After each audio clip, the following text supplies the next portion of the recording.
আমাদের সভায় উপস্থিত হাইলাকান্দির অভিভাবক মন্ত্রী কৃষ্ণেন্দু পাল মহাশয়, মন্ত্রী কৌশিক রায় মহাশয়, গৌতম রায় মহাশয়, জাকির হুসেন লস্কর মহাশয়, নিজামুদ্দিন চৌধুরী মহাশয়, বিজয় মালাকার, কমলাক্ষ দে পুরকায়স্থ, সভায় উপস্থিত কল্যাণ গোস্বামী, মুন স্বর্ণকার, সঞ্জীব বণিক, স্বপন সিংহা, আব্দুল ফজল বরভূঞা, মানস চক্রবর্তী, তুলসী রায়, পম্পা দাস, বিপ্লব অবস্থি, অঞ্জন কুমার নাথ, সুদীপ চক্রবর্তী আৰু আজিৰ সভাত আমাৰ হাইলাকান্দিৰ বিভিন্ন স্থানৰ পৰা অহা মাসকল, বাইদেউসকল আৰু সন্মানীয় সুধীবৃন্দ, মুখ্যমন্ত্ৰীৰ মহিলা উদ্যমিতা অভিযান এই আঁচনিটোৰ জৰিয়তে আমি অসমৰ সেলফ হেল্প গ্ৰুপৰ মহিলাসকলৰ বাবে এটা সুন্দৰ আঁচনি আমি প্ৰস্তুত কৰিছিলোঁ। যোৱা 2 মাহত আমি বিভিন্ন সমষ্টিত গৈ এই আঁচনিৰ ধন আমি বিতৰণ কৰিছোঁ। আজি পৰ্যন্ত প্ৰায় 12 লাখ মহিলাই 10,000 টকা পাইছে আৰু প্ৰায় 50টা সমষ্টিত এতিয়ালৈকে আমি এই টকা বিতৰণ কৰিছোঁ। আজি আমি ৰাতিপুৱা হাইলাকান্দি, অলপ পিছত ধলাইলৈকে যাম, কালি উদাৰবন, আমাৰ বৰাক ভেলীৰো যিমান সমষ্টি আছে আমি তাতো গৈ এই টকা বিতৰণ কৰিছোঁ আৰু আমাৰ মাসকলে এই টকা লৈ ভাল কামত ব্যৱহাৰ কৰিছে। আপোনালোকে এটা বুজি পাব লাগিব যে এই 10,000 টকা এটা একটা প্রথম কিস্তি। এই স্কিমটা লম্বা চলবে। এই স্কিমটা আমাদের জন্য আরো বহুত কিছু সুবিধা নিয়ে আসবে। আজি আমি অলপ আগতে এটা ভিডিও চাইছো, তাত নরেন্দ্র মোদী ডাঙৰীয়াই কি কৈছে कि हम भारत की 3 करोड़ माताओं को लाखपति दीदी बनाने का गारंटी दिया है। 3 करोड़ पूरा भारत में, और हमारा असम में हम लोग प्रयास कर रहा हूं कि कम से कम 40 लाख माता लाखपति दीदी बने। লাখপতি দিদি মানে কি, যোনে বছৰত 1 লাখ টকাৰ ব্যৱসায় কৰে। আৰু আমাৰ অসমত 4 লাখ সেলফ হেল্প গ্ৰুপ আছে আৰু 4 লাখ সেলফ হেল্প গ্ৰুপত 40 লাখ মহিলা আছে। আমাৰ লক্ষ্য যে এই 40 লাখ মহিলাক আমি লাখপতি দিদি বনাব লাগে। আমি কেনেকে লাখপতি দিদি বনাম, তাৰ কাৰণে আমি এটা প্ল্যান কৰিছো যে আমাৰ যিসকল মহিলাই লাখপতি দিদি হ'ব খোজে তেওঁলোকক আমি সহায় কৰিম। 3 বছৰ আমি সহায় কৰিম আৰু লাহে লাহে আমাৰ মহিলাসকল লাখপতি দিদি হ'ব পাৰিব। এই মহিলা উদ্যমিতা অভিযান আমি প্ৰথম কিস্তি 10,000 টকা আজি আমি দিম। এই 10,000 টকা পোৱাৰ পিছত কোনে কোনে মোবাইল ফোন কিনিব হাত দাঙক। কে মোবাইল ফোন কিনবে হাতটা দাঁড়ান। আচ্ছা, কোনে কোনে মোবাইল নিকিনে তেওঁলোকে হাতটো উঠাওক। আর বাকি বিলাকে কিনিব। কোনে কোনে निकिने मोबाइल हाथ दांगो। ठीक है, आप लोग मोबाइल नहीं खरीदेगा, मोबाइल किनबे ना, ठीक আছে। তাহলে আপনারা টাকাটা কি করবে? আমি আপোনালোকক মই 3টা এডভাইস দিম। 1 নম্বৰ, এই 10,000 টকা লৈ আমি আমাৰ গ্ৰুপত যদি জমা দিও 1 লাখ টকা হব। আৰু 1 লাখ টকা হলে আমি গ্ৰুপৰ মানুহখিনিয়ে মহিলাখিনিয়ে লগ লাগি আমি ব্যৱসায় কৰিব পাৰিম। বুলে নহয় মই গ্রুপত নিদিও, যদি মই গ্রুপত নিদিও তেতিয়া হলে মই নিজেই কিছু একটা কাজ করতে লাগবো, ব্যবসায় কিছু একটা করতে হবে 10,000 টাকায়। ঘরের ব্যবসায় গরু কিনিলো, মুরগি কিনিলো, হাঁহর বিজনেস করিলো, ছোট একটা দোকান করিলো, যি কৰিব লাগিব আমি নিজে এই 10,000 টকাৰ আমি ব্যবহাৰ কৰিব লাগিব। আৰু যদি আমি নিজে কৰিব আমাৰ ভয় লাগে তেতিয়া হলে আমাৰ হাজবেণ্ডৰ যি ব্যৱসায় আছে, হাজবেণ্ডৰ ব্যৱসায়টো এই 10,000 টকা আমি ইউজ কৰিব পাৰিম, লগাব পাৰিম। 6 মাস পিছত আমি আপোনালোকৰ ওচৰত আহিম আৰু আমি ইনকুৱাৰী কৰিম টকাটো গ্ৰুপত দিলে নে টকাটো নিজে কিবা কামত ব্যৱহাৰ কৰিলে নে হাজবেণ্ডৰ লগত ঘৰৰ কামত ব্যৱসায় কৰিলে। যদি এই 3টা কাম কৰিলে তেতিয়া হলে আমি 1 সালৰ ভিতৰত আপোনালোকক আকৌ ইয়াত মিটিঙত মাতি আনিম আৰু নতুনকৈ 25,000 টকা আমি আপোনালোকক দিম। সেকেন্ড ইনস্টলমেন্ট 25,000 টকা। আৰু 25,000 টকাটো যদি প্ৰথমতে যি কামত খৰচ কৰিলে তাতে যদি আৰু ভালকৈ 25,000 টকা খৰচ কৰে 3 বছৰৰ ভিতৰে আমি আপোনালোকক আবার 50,000 টাকা আমি দিমু। ফার্স্ট কিস্তিতে 10,000, সেকেন্ড কিস্তিতে 25,000, থার্ড কিস্তিতে 50,000। ভালো হবে কি খারাপ হবে? ভালো করে বলেন, ভালো হবে কি খারাপ হবে? ভালো হবে তো, কিন্তু ইয়ার মাঝেও একটা কথা আছে। এই স্কিমটা পাওয়ার জন্য 10,000 টাকা, 25,000 টাকা, 50,000 টাকা আমি কেতিয়া পাম? যেতিয়া আমার ঘরত 3টা বাচ্চাতকৈ বেশি বাচ্চা নহয়।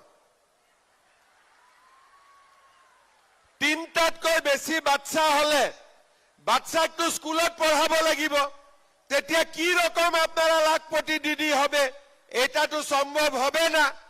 এই জন্য এই স্কিমটাতে থাকার জন্য আমার বাচ্চা 3টা থেকে উপর হতে পারবেন না, ঠিক আছে? 3টাই থাকতে হবে। এতিয়া কিছুমানে মোক কৈ দিয়ে যে মামা কি কৰিব, বাচ্চাটো আল্লাহ দি দিলে। তো বাচ্চা আল্লাহ নিদিয়ে, বাচ্চা জন্ম হয় হাজবেন্ড আর ওয়াইফর মাজত। ইয়াতে আল্লাহর কোনো কথা নাই। গতিকে আজিয়ে হাজবেন্ডক গৈ কব যে আমি 25,000 পাব লাগিব, 50,000 পাব লাগিব, 3টাতকৈ বেশি বাচ্চা এখন হবে না, ঠিক আছে? এই স্কিমত পোৱাৰ পিছত আমি অসমত সকলো মহিলাই কৈ আছে যে এতিয়া আৰু ঘৰত তিনটাতকৈ বেছি বাচ্চা আমি নহব, তিনটাই বাচ্চা থাকিব। আৰু এই টকাটো ভাল ব্যৱহাৰ হ'ব লাগে আৰু তিনটা বাচ্চা ঘৰত থাকিব লাগে, কম হলে কথা নাই, বেছি হ'ব নালাগে।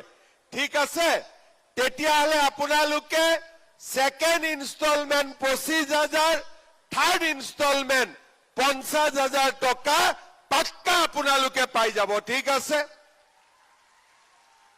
কংগ্রেস আমাকে কি দিয়েছিলাম, ধুতি লুঙ্গি এরকম জিনিস, আমি আপনাকে কি দিয়েছি, লাখপতি দিদি বনার সুবিধা দিয়েছে।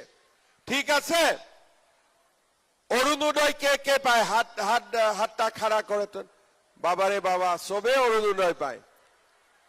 আচ্ছা, কে অরুণোদয় এখনো পায় না, ওরা হাত উঠান। আরে পাওয়ায়ও হাত দাঁড়িয়েছে, না পাওয়া হাত দাঁড়িয়েছে। 1 মিনিট আমি ভালো করে দেখব কে অরুণোদয় পাইছে, ওরা হাত টাঙেন, হাতটা উঠান। ঠিক আছে, এখন যার বাড়িতে একটাও অরুণোদয় পায় নাই, ওরা হাতটা খাড়া করেন। ঠিক আছে, আমার মনে হয় আরো 2-3 হাজার অরুণোদয় হাইলাকান্দিতে দরকার আছে, আমি ওটা ব্যবস্থা করে দিব। ঠিক আছে, ওইটাও ব্যবস্থা আমি করে দিব। এখন মহিলা উদ্যমিতা হয়েছে, অরুণোদয় হয়েছে, মোদিজি আমাকে বিনা পয়সায় চাউল দিয়েছে। এখন রেশন দোকানত 117 টাকায় আমরা কি পাই, 1 কেজি ডাল, 1 কেজি চিনি, 1 কেজি নিমখ। জিনিসগুলা ভালো কি খারাপ? একদম সত্যি কথা বলেন, জিনিসগুলা ভালো কি খারাপ? ভালো। আপনাকে লাগে, আবার লাগবে?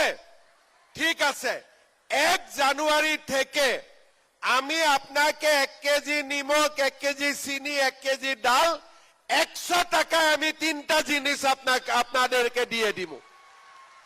ভালো হবে কি খারাপ হবে? ভালো হবে। এখন আপনারা দেখেন, মহিলা উদ্যমিতায় পালো 10,000 টাকা, পরে পাবে 25,000, 50,000। অরুণোদয়তে হয়ে গেল 1250 টাকা। সঙ্গে সঙ্গে মোদিজি আমাকে বিনা পয়সায় চাউল দিয়েছে, আর আমি এখন 100 টাকায় আপনাকে 1 কেজি ডালি দিবেন, 1 কেজি চিনি দিবেন, আর 1 কেজি নিমখ দিবেন। মেয়েগুলা কলেজে পড়েছে, মেয়েগুলাকে আমি কি দিয়েছে, নিযুত ময়না আসনি। ওরা কলেজে যাওয়ার পরে হায়ার সেকেন্ডারি স্কুলে 1000 টাকা পায়, ডিগ্রিতে 1250 টাকা পায়, আর ইউনিভার্সিটিত গেলে ওরা মাসিক 2500 টাকা পায়। 1 জানুয়ারি থেকে আমি মেয়েগুলার সঙ্গে সঙ্গে ছেলেগুলার জন্যও একটা ভালো স্কিম নিবে। এখন মেয়েরাও পাবে, ছেলেরাও পাবে। আপনারা চিন্তা করেন, কংগ্রেস কি দিয়েছিলাম, একটা লুঙ্গি আর একটা ধুতি, আর আমি কি দিয়েছে, অরুণোদয়, মহিলা উদ্যমিতা, বিনা পয়সায় অ্যাডমিশন, নিযুত ময়না আসনি, আমাদের জন্য চাউল, আমাদের জন্য ডাল, আমাদের জন্য নিমখ, আমাদের জন্য चीनी। और अभी मैं आप लोगों को नहीं बताऊंगा, लेकिन 1 जनवरी को आप लोग मेरा बात टीवी में सुनते रहिए। 1 জানুৱাৰী দিনা অৰুণোদয় সকলৰ বাবে মই আৰু ডাঙৰ এটা গিফট দিব গৈ আছো, এটা ডাঙৰ উপহাৰ দিম। ভালো হবে কি খারাপ হবে? বিজেপিকে ভোট দিবেন কি না দিবেন? পাক্কা দিবেন? বিজেপিকে ভোট দিবেন তো? আপনারা দেখবেন বিজেপিকে ভোট দিলে লাখপতি দিদি হইবে, বিজেপিকে ভোট দিলে 5 লাখ টাকার মেডিকেল ট্রিটমেন্ট ফ্রি হবে, বিনা পয়সায় চাউল পাবে, 100 টাকায় ডালি নিমখ পাবে, ছেলেদের মেয়েদের পড়ার সুবিধাগুলা সরকার দেবে। আর কংগ্রেসক ভোট দিলে কি পাবেন? একটা লুঙ্গি আর একটা ধুতি। সত্যি কথা বলছি কিনা আমি?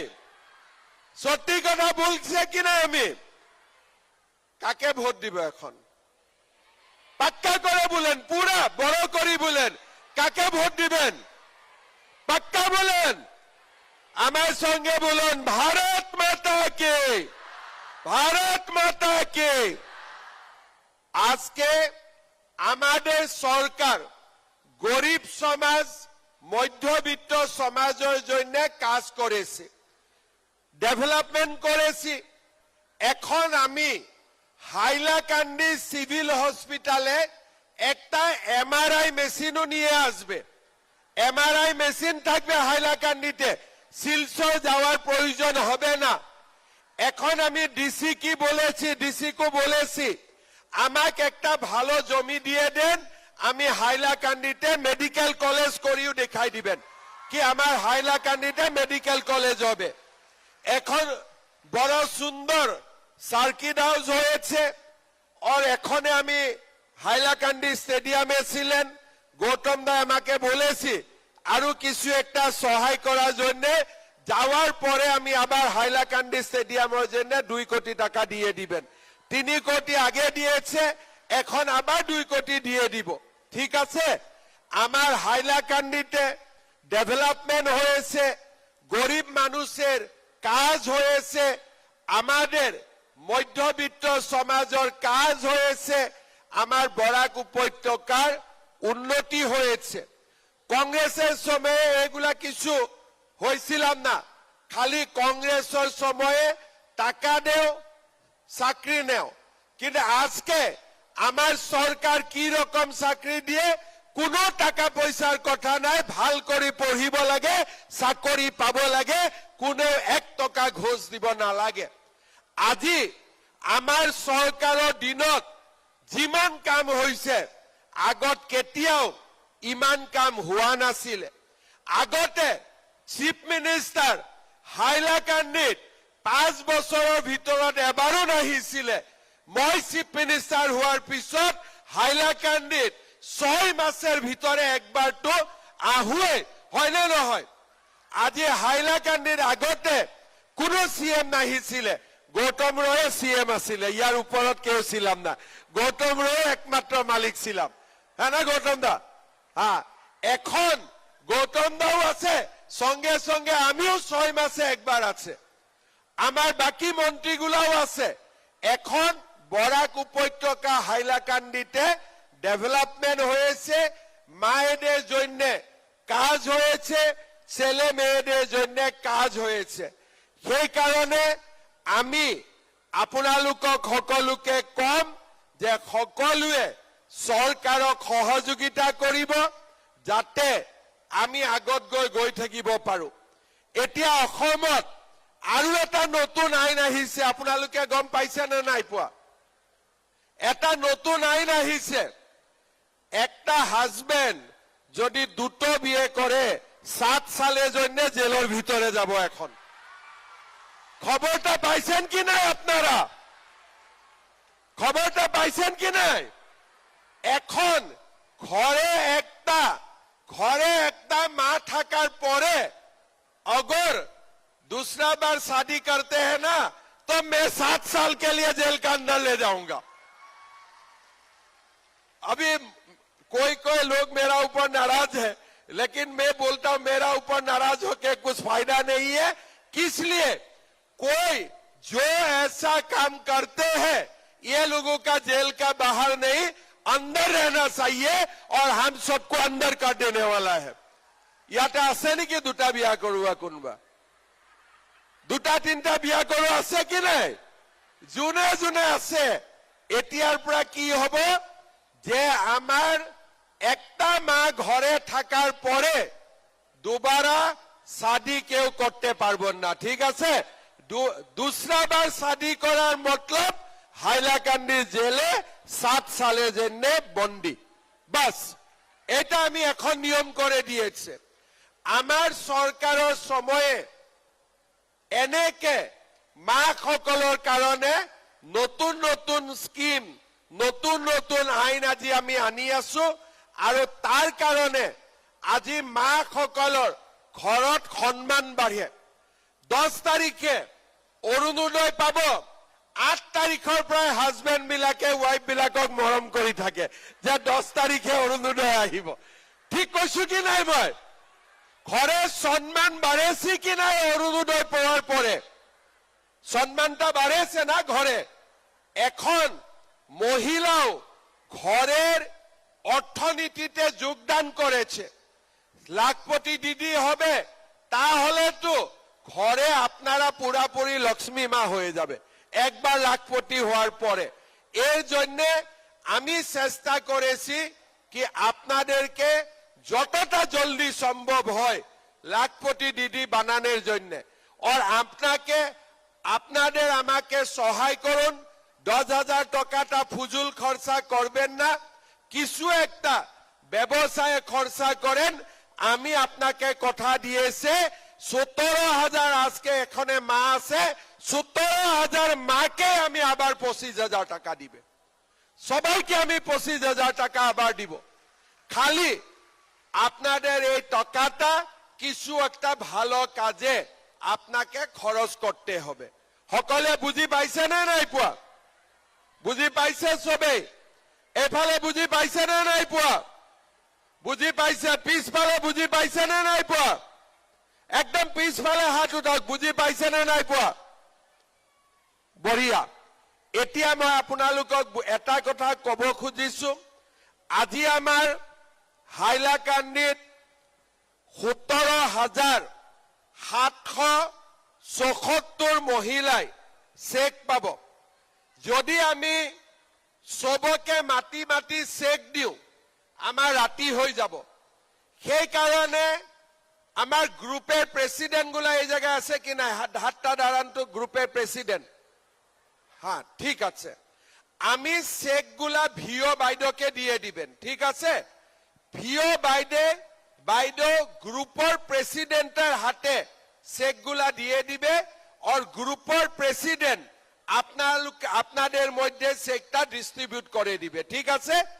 আপনারা বসিয়ে থাকবেন, আমি ভিওকে চেক দিবেন, ভিওরা গ্রুপের প্রেসিডেন্টকে চেক দিবে, আর গ্রুপের প্রেসিডেন্টরা আপনাদের মধ্যে চেকগুলা ভাগাই দিবেন, ঠিক আছে? 1 ঘন্টার ভিতরে সারা ডিস্ট্রিবিউশন হয়ে যাবে। আপনারা শান্তিতে সহযোগিতা করে থাকেন। আমি 1 ঘন্টার ভিতরে আপনার হাতে চেকগুলা পাওয়ার ব্যবস্থা করে দিবেন, ঠিক আছে? চেক লৈ ঘৰত নগলেতো আজি ঘৰৰ মানুহে জুকাব নে নুজুকাব? ৰাতিপুৱা ঘৰত চাহ বনাইছিলে, নাই বনোৱা? হাজবেণ্ডে চাহ খাব পাইছে? ঘৰত চাহ খাব পাইছে? নাই পোৱা। যদি চেক লৈ নাযায় হাজবেণ্ডে বহুত জুকাব আজি, হয়নে নহয়? সেইকাৰণে চবেই চেক লৈ যাব। 1 ঘন্টা ইয়াত বহি সকলোৱে ধুনীয়া কৰি চেক লৈ যাব। আৰু 1 সাল পিছত আকৌ আমি এনেকে লগ পাম 25,000 টাকা দিয়ার জন্য, ঠিক আছে? আমাকে বিশ্বাস করে কি না আপনারা? আমি যখন বলছে 25,000 টাকা আপনাদের আবার পাবে, বিশ্বাস আছে কি নাই আপনারা আমার উপরে? পাক্কা আছে? পাক্কা আছে? ঠিক আছে। আপনারা আমার উপরে বিশ্বাস রাখেন, আর আমিও আপনাদের জন্য কাজ করতে থাকবো।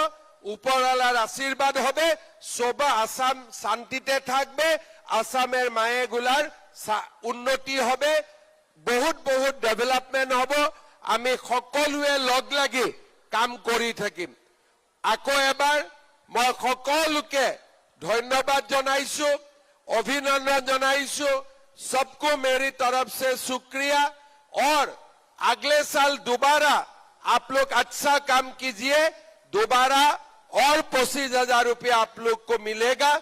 लेकिन एक बात याद रह गया ना, 3 से ज्यादा बच्चा नहीं होगा। समझ में आया कि नहीं?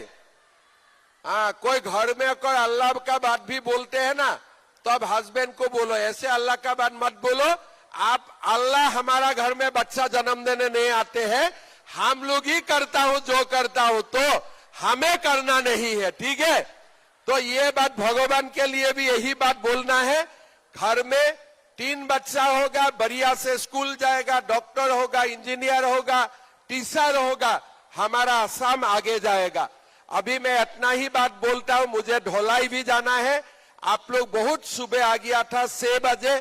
मैं आप लोगों को दोबारा एक बार नमस्कार करता हूं और दोबारा मेरा साथ एक बार बढ़िया से बोलिए, भारत माता के, भारत माता के, नरेंद्र मोदी, नरेंद्र मोदी, वंदे वंदे।